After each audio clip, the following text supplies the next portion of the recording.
오늘의 10분 말씀. 사도행전 3장 1절로 26절입니다. 사도행전의 시작은 성령 하나님의 주권으로 시작합니다.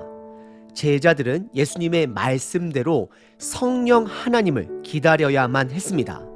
성령 하나님 없이는 그들은 아무 일도 권능도 나타낼 수 없습니다. 그래서 오순절날 예수님이 약속하신 말씀에 따라 구약의 예언대로 성령 하나님이 그들 가운데 임하게 됩니다. 그리고 성령 강림 사건 때 특별한 것 한 가지가 있습니다. 각 사람 머리 위에 불 모양 같은 것이 하나씩 각 사람 머리 위에 임하게 됩니다. 이것은 구약의 성전에 불기둥 하나가 임했던 것과 동일한 사건이지만 다른 점은 모든 각 사람 위에 하나씩 임했다라는 것입니다. 이것은 각 사람이 성령님이 거하시는 교회가 되었다라는 것을 말하고 있습니다. 그래서 베드로는 성령 강림 사건 이후 처음으로 복음을 증거합니다. 설교를 하게 됩니다. 이로 인해 120명의 제자들에서 3,000명으로 늘어나게 되고 날마다 구원받은 사람들의 숫자가 그들의 노력이 아닌 성령 하나님의 능력으로 더하게 해주셨습니다. 이 모든 것은 다 예수 그리스도의 복음이 뿌리가 되어 성령 하나님 아버지의 일들로 이루어진 것입니다. 그리고 오늘 본문 사도행전 3장에서는 베드로의 두 번째 설교를 살펴보게 됩니다. 베드로의 첫 번째 설교는 성령 강림 사건에서 비롯하여 설교를 했다라면 오늘 본문 베드로의 두 번째 설교는 치유 사건에서 비롯됩니다. 하지만 이 치유는 병자의 믿음으로 인하여 치유함을 받은 것도 아니요, 베드로의 믿음으로 치유함을 준 것도 아닙니다. 주권적인 성령 하나님의 인도하심입니다. 그래서 오늘 본문이 강조하는 것은 기적 자체가 아니라 성령 하나님 아버지의 주권입니다. 성령 하나님은 항상 예수 그리스도를 드러내십니다. 구약 이사야서 35장 5절과 6절에 보시면 새 시대가 오게 되면 맹인이 눈을 뜨고 못 듣는 자의 귀가 열리며 못 걷는 자가 뛰게 될 것을 예언합니다. 사실 이 말씀의 성취는 이미 예수님 사역 기간 동안에 성취되었습니다. 하지만 성령 시대를 맞이하여 제자들을 통해 다시 한번 그것이 성취되고 있음을 보여주고 있습니다. 특별히 오늘 본문 치유 사건은 성전 문에서 발생합니다. 이것은 죽은 성전 건물과 예수 그리스도로 시작된 새로운 성전, 즉 교회 공동체 모습을 대조하고 있습니다. 오늘 본문이 강조하는 것은 치유와 같은 기적 사건은 핵심이 아니라 표지판이 된다는 것입니다. 예수 그리스도를 가리키는 사인일 뿐입니다. 오늘 본문을 통해 기적을 쫓는 자가 아니라 예수 그리스도를 쫓는 자가 되시길 바랍니다. 오늘 본문은 크게 두 부분으로 구분해 볼 수 있습니다. 첫 번째는 베드로와 요한의 치유 사건입니다. 그리고 두 번째는 베드로의 두 번째 설교입니다. 첫 번째 부분은 베드로와 사도 요한의 치유 사건입니다. 1절부터 10절입니다. 제9시 기도 시간에 베드로와 요한이 성전에 올라갈새 2절, 나면서 못 걷게 된 이를 사람이 메고 오니 이는 성전에 들어가는 사람들에게 구걸하기 위하여 날마다 미문이라는 성전 문에 두는지라. 3절, 그가 베드로와 요한이 성전에 들어가려 함을 보고 구걸하거늘. 4절, 베드로와 요한과 더불어 주목하여 이르되 우리를 보라 하니. 5절, 그가 그들에게 무엇을 얻을까 하여 바라보거늘. 6절, 베드로가 이르되 은과 금은 내게 없거니와 내게 있는 이것을 내게 주노니 나사렛 예수 그리스도의 이름으로 일어나 걸으라 하고. 7절, 오른손을 잡아 일으키니 발과 발목이 곧 힘을 얻고. 8절, 뛰어 서서 걸으며 그들과 함께 성전으로 들어가면서 걷기도 하고 뛰기도 하며 하나님을 찬송하니. 9절, 모든 백성이 그 걷는 것과 하나님을 찬송함을 보고. 10절, 그가 본래 성전 미문에 앉아 구걸하던 사람인 줄 알고 그에게 일어난 일로 인하여 심히 놀랍게 여기며 놀라니라 라고 기록을 합니다. 1절에 제9시가 됨을 기록합니다. 6시간을 더하면 현대 시간으로 계산할 수 있습니다. 그래서 오후 3시가 됩니다. 베드로와 요한은 기도 시간이 되어 성전에 올라가 기도합니다. 이것은 사도행전이 의도적으로 새로운 성전된 두 사람이 이미 죽은 성전 건물에 가서 기도하고 있음을 대조하고 있는 것입니다. 비록 이스라엘 성전은 죽은 성전이지만 습관에 따라 그곳 성전 뜰에 가서 기도하는 자세는 매우 귀한 것입니다. 이들은 유대교의 전통과 습관에 따라 하루에 2번 쉐마 기도를 드렸을 수도 있고 또는 하루에 3번 기도를 했을 것입니다. 그때 2절에 보시면 태어나면서 걷지 못한 장애인 한 명이 등장합니다. 그의 일상생활은 누군가 그를 아침이 되면 아름다운 문이라 불리는 미문에 그를 들어다가 놓습니다. 그리고 그는 미문이라는 곳에서 그 문에서 들어오고 나가는 사람들에게 구걸합니다. 그는 그 구걸로 먹고 사는 자였습니다. 그것이 그의 인생이었고 하루하루였습니다. 그리고 3절에 베드로와 요한이 성전에 들어감을 보고 여느 때와 같이 그는 그들에게 구걸합니다. 그때 베드로와 요한은 그 구걸하는 자에게 집중합니다. 그리고 그에게 나를 보라 라고 말을 합니다. 이것은 성령 하나님이 역사하시는 것입니다. 그러자 5절에 안진뱅이는 무엇을 얻을까 하고 기대를 갖게 됩니다.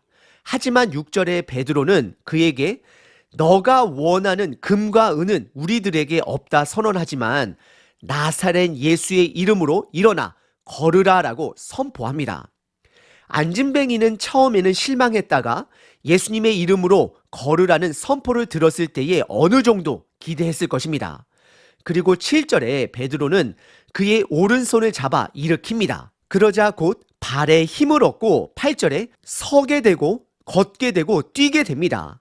그리고 그는 장애인으로서 성전 안에 출입할 수 없었지만 이제는 온전한 몸으로 성전 안에 들어가 걷기도 하며 뛰기도 하며 그의 입에서는 찬양이 터져 나옵니다. 여기서 특이한 것은 그의 치유는 그의 믿음도 아니었고 베드로의 믿음도 아니었습니다. 성경은 그것에 대해 말하고 있지 않습니다.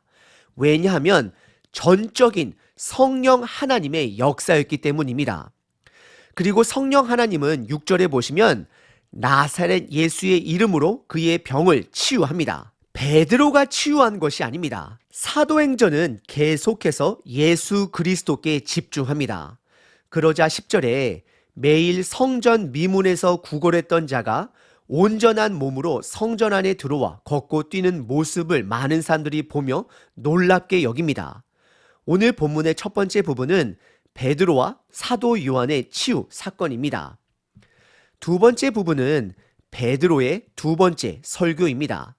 참고로 첫 번째 설교는 성령 강림 사건으로 비롯된 설교였고 오늘 본문의 두 번째 설교는 치유 사건으로 비롯된 설교입니다. 두 설교 다 무엇으로 비롯되었던 예수 그리스도께 집중하고 있습니다. 11절서부터 26절입니다.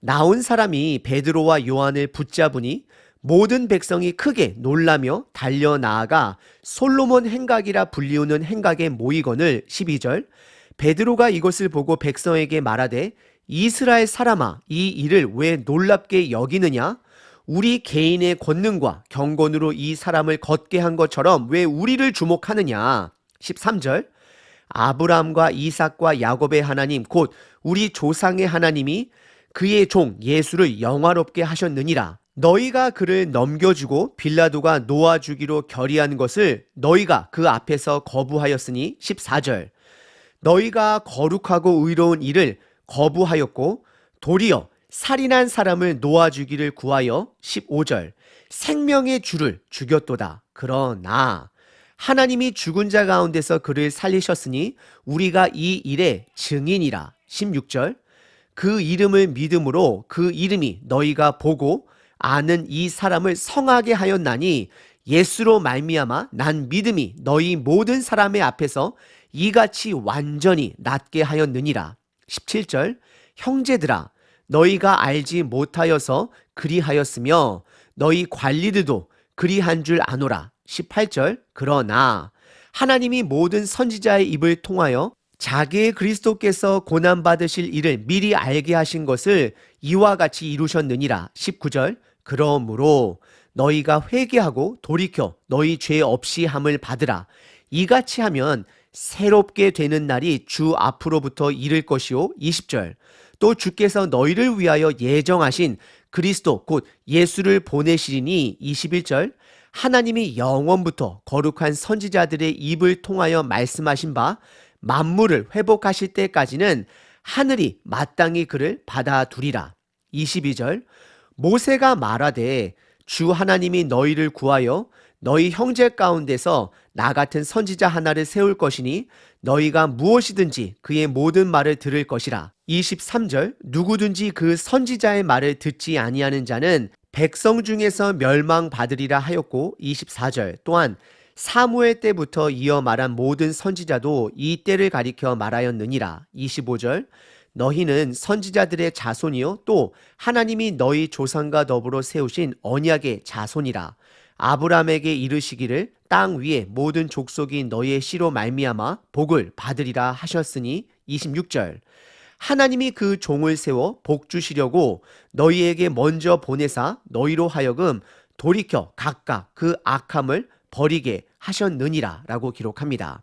11절에 성전 안에 들어온 치유함을 받은 그 안진뱅이가 베드로와 요한을 붙잡습니다. 그리고 사람들은 이 일을 보기 위해 듣기 위해 솔로몬 행각이라는 장소로 모이게 됩니다. 이곳은 성전 안에서 말씀을 나누기에 좋은 장소가 됩니다. 예수님께서도 이곳에서 말씀을 종종 가르치셨습니다. 베드로는 그의 이야기를 듣기 위해 몰린 사람들에게 이 치유 사건은 본인들이 한 것이 아님을 12절에서 고백합니다. 베드로가 말하길 이스라엘 사람들아 이 치유가 내가 한 것처럼 왜 나에게 집중하느냐라고 말하고 있습니다. 그러면서 13절서부터는 본격적으로 예수 그리스도를 증거합니다. 크게 예수님에 대해 두 가지를 선포합니다. 첫 번째는 그분의 죽음, 그리고 두 번째는 부활입니다. 이스라엘이 중요하게 생각하는 그들의 선조 세 사람의 이름으로 시작합니다. 아브라함, 이삭, 야곱의 하나님이 예수님을 이 땅에 보내주셨다를 영화롭게 하셨다라고 표현하고 있습니다. 하지만 그 예수를 죽인 자가 너희들 이스라엘 사람이 됨을 지적합니다. 그리고 13절에 바나바와 예수님 사이에 이스라엘은 바나바를 선택하고 예수님을 거부한 자가 됨을 다시 한번 밝힙니다. 하지만 15절에 그러나로 말을 하며 하나님께서 예수님을 죽은 자 가운데서 살리셨다라고 선포합니다. 그리고 16절을 읽어보시면 베드로의 믿음이었던 아니면 안증뱅이의 믿음이었던 누군가의 믿음으로 그가 나았다라고 말하는 것처럼 보여지지만 16절이 강조하는 것은 다음과 같습니다. 병자의 고침은 예수님으로 인해 고침 받았음을 강조하는 표현이 되는 것입니다. 베드로나 어떤 사람의 능력이 아님을 강조하는 것입니다. 하지만 동시에 안진뱅이가 치유함을 받고 이것이 예수님으로 고침을 받았다라는 사실을 믿게 되었음 또한 강조하고 있습니다. 그 믿음으로 그가 치유함을 받았다라고 말하는 것입니다. 그래서 그의 믿음은 치유 이후에 주어진 것으로 보게 됩니다. 그리고 이어지는 17절부터는 이들에게 복음을 권면합니다. 전장 2장에서 베드로의 첫 번째 설교를 듣고 찔림을 받았던 이스라엘 사람들이 우리가 어찌할꼬라고 반응했던 것처럼 베드로는 지금 성령님의 인도하심에 따라 그들에게 복음을 받아들일 것을 동일하게 권면합니다. 먼저 17절, 18절에 보시면 비록 너희들이 예수를 십자가에 못 박았지만 그것은 하나님 아버지의 구원 계획이 성취되었다라고 알려줍니다. 그래서 19절서부터 21절까지는 회개하고 하나님께 돌아와 예수를 믿으라라고 권면을 합니다. 하지만 20절과 21절에 보시면 돌아올 수 있는 시간이 영원하지 않음 또한 암시하고 있습니다. 종말론적 관점에서 예수님의 두 번째 오심의 때가 있을 것을 말하고 있습니다. 그러면서 22절부터는 구약의 증거 두 가지를 제시합니다. 첫 번째는 신명기 18장에 모세의 경고를 기억하라라고 말합니다. 모세는 이스라엘 백성들에게 말하기를 하나님께서 나와 같은 선지자를 보내주실 것인데 그의 모든 말을 들어야 한다라고 선포하였습니다. 그리고 구약의 두 번째 증거는 창세기 12장과 22장의 아브라함과의 언약입니다.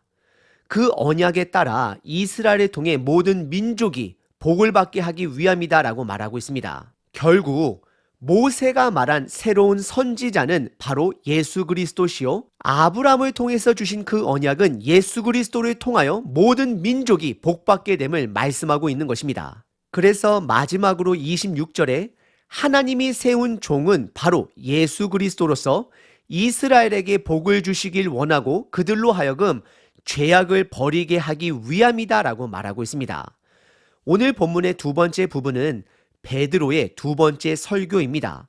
예수 그리스도의 죽음과 부활, 그리고 복음을 믿으라라고 권면하고 있습니다. 돌아오라라고 말하고 있는 것입니다. 오늘 본문은 사도행전에서 처음으로 등장하는 치유 사건입니다. 이 사건으로 인하여 베드로는 두 번째 설교를 하게 됩니다. 하지만 성경은 그 치유에 집중하지 않습니다. 병자의 나음이 그의 믿음으로 낫는지 아니면 베드로의 믿음으로 낫는지 말하고 있지 않습니다. 다만 예수 그리스도의 이름으로 그를 치유하고 다시 예수님께 집중하며 복음을 전하는 베드로의 모습을 확인하게 됩니다. 혹시 여러분들 삶 속에 치유의 기적을 경험하셨나요? 우리는 그 기적에 머물지 않습니다. 기적이 가리키는 예수 그리스도께 집중합니다. 그리고 비록 저와 여러분들 삶에 치유의 기적 사건이 안 일어날지라도 내가 예수님을 믿고 따른다라면 그것으로 만족하며 감사합니다. 혹 앞으로 기적과 같은 치유를 경험할지라도 우리는 그 기적의 치유에 머물지 않습니다. 예수님께 다시 집중합니다. 기적은 있을 수도 있고 없을 수도 있습니다. 기적은 복음을, 예수 그리스도를 가리키는 사인입니다. 팻말입니다. 기적이 내 삶에 있던 없던 복음만을 붙드시는 저와 여러분 되시길 바랍니다.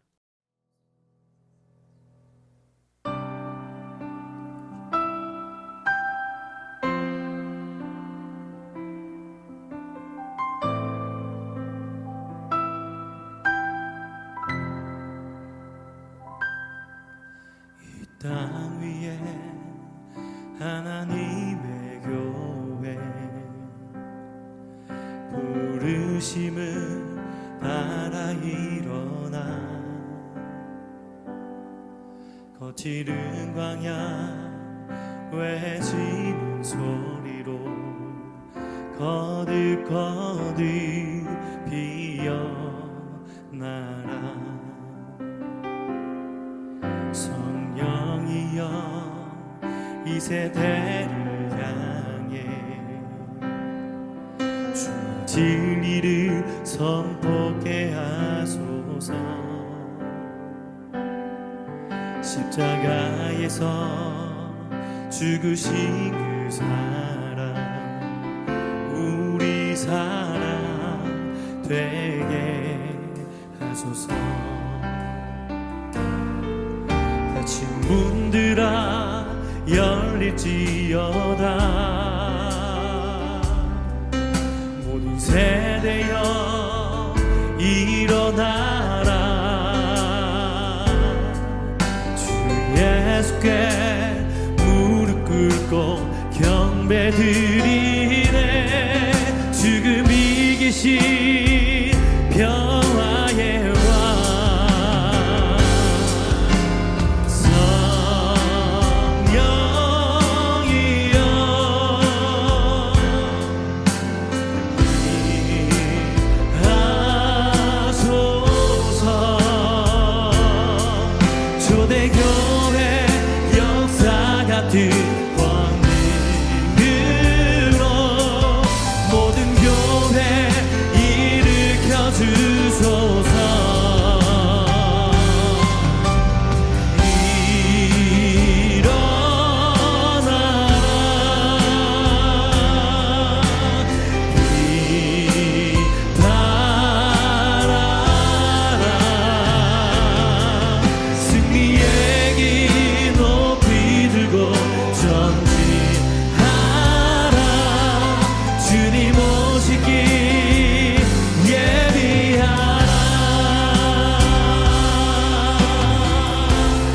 아멘. 믿음으로 이 땅 위에 하나님을 교회 부르심을 따라 일어나 거칠은 광야 외치는 소리로 거듭거듭 피어나 성령이여 이 세대를 향해 주의 진리를 선포케 하소서. 십자가에서 죽으신 그 사랑 우리 사랑 되게 하소서. 아멘. 다친 분들아 열릴지어다. 모든 세대여 일어나라. 주 예수께 무릎 꿇고 경배 드리세. 죽음 이기신 평화의 왕. 우리 성령 하나님 초청하시면서 성령이여 임하소서.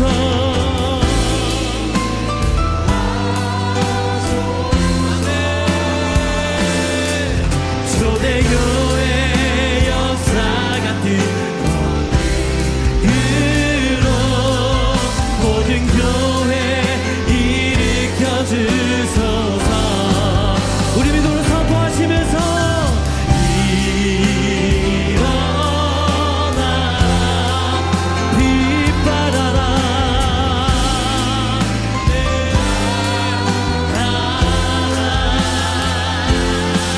승리의 길 높이 들고 전진하라. 주님 오시길